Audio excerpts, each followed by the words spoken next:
केंद्रीय रस्ते वाहतूक व महामार्ग मंत्री नितीन गडकरी यांच्या हस्ते अक्कलकोट नवीन बसस्थानक येथे जिल्ह्याच्या दळणवळण आणि औद्योगिक विकासाला मोठी चालना देणाऱ्या राष्ट्रीय महामार्ग प्रकल्पांचे भूमिपूजन उद्या गुरुवार दिनांक 14 रोजी होणार असून या कार्यक्रमाची जोरदार जय्यत तयारी करण्यात येत आहे।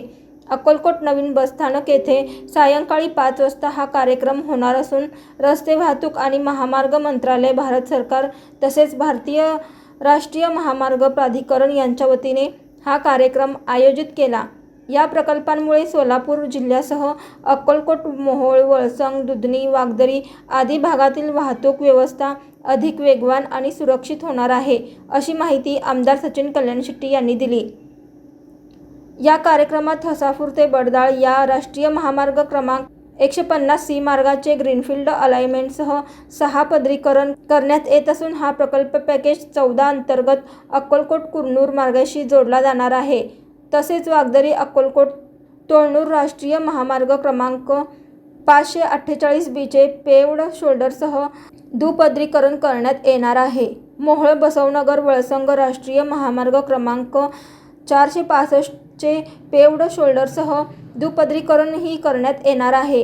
82 किलोमीटर लांबीच्या या रस्त्यासाठी 756 कोटी रुपयांचा खर्च होणार आहे। या मार्गामुळे सोलापूर जिल्ह्यातील ग्रामीण व सीमावर्ती भागांची संपर्क व्यवस्था अधिक मजबूत होणार आहे।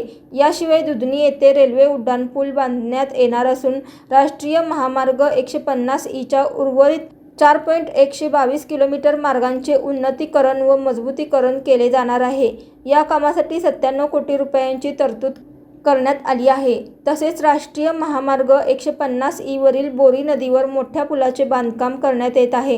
त्यासाठी 26 कोटी रुपयांचा खर्च अपेक्षित आहे। या सर्व प्रकल्पांची एकूण लांबी एकत्रित प्रकल्प किंमत 2784 कोटी इतकी आहे।